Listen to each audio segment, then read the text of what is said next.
16 December মানে হচ্ছে মহান স্বাধীনতা বিজয় দিবস। আর এই বিজয় দিবস কিন্তু আমরা এমনি এমনি পাইনি।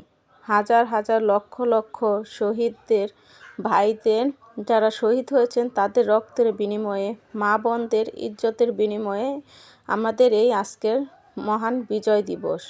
এটা কিন্তু এখন স্কুলে বেশিরভাগ ছাত্রছাত্রীদেরকে উদযাপন করা হয়। মাদ্রাসায় কিন্তু সচরাচর এই দিবসটা উদযাপন করা হয় না বিধায় মাদ্রাসার ছাত্রছাত্রীরা কিন্তু এই দিবসটা সম্পর্কে এতটা ভালোভাবে বলতেও পারে না বা বুঝতেও পারে না। তো আলিফদের মাদ্রাসার যিনি প্রতিষ্ঠাতা তিনি চিন্তা করলেন যে এই জিনিসটা আমাদের মাদ্রাসার বাচ্চাদেরকেও বোঝাতে হবে। তো সেজন্যই বাচ্চাদেরকে সকাল সকাল এই যে র্যালিতে নিয়ে যাচ্ছে। বাচ্চারাও কিন্তু এতে খুব আনন্দিত। ওরাও কিন্তু মাঠে নেমে পড়েছে, মাথায় এক একটা ব্যাজ পড়েছে। ব্যাজটা কিন্তু মাদ্রাসা থেকে দিয়েছে। তবে আলহামদুলিল্লাহ মাদ্রাসার হুজুরগণ, প্রতিষ্ঠাতা সবাই কিন্তু অনেক ভালো।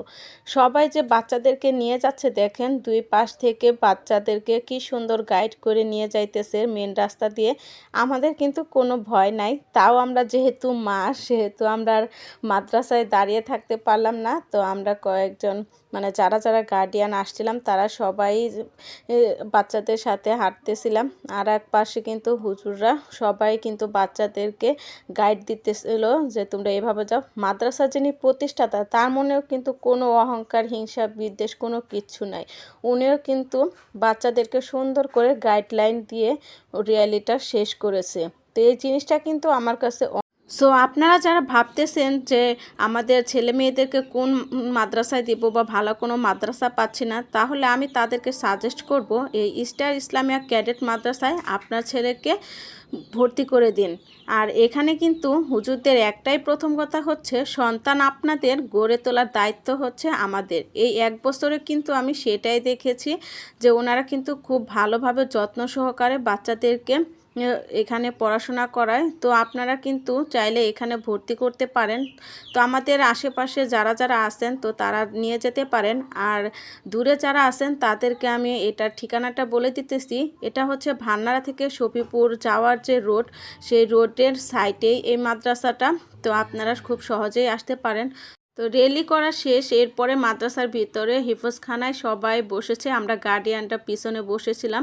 তো ছোট ছোট বাচ্চারা তারা গজল বলল, অনেকে সূরা কিরাত করলো এবং সর্বশেষ সব হুজুররা মিলে একটা দেশাত্মবোধক সঙ্গীত পরিবেশন করলো। দেশাত্মবোধক সঙ্গীতটা যারা আমার ভিডিও দেখেন, যারা আমার মানে রেগুলার ভিডিও দেখেন তারা অবশ্যই এই ভিডিওটা আগেই দেখেছেন। আমি আগেই ভিডিওটা ছেড়ে দিয়েছি। গানটা কিন্তু আসলে অনেক সুন্দর হয়েছে।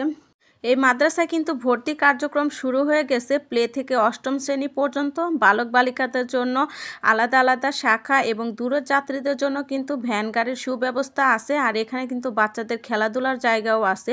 তো আপনারা চাইলে দ্রুত এখনই যোগাযোগ করুন, মাদ্রাসায় এসে পড়ুন। তো আজকে এ পর্যন্তই। সবাই ভালো থাকবেন, সুস্থ থাকবেন। আল্লাহ।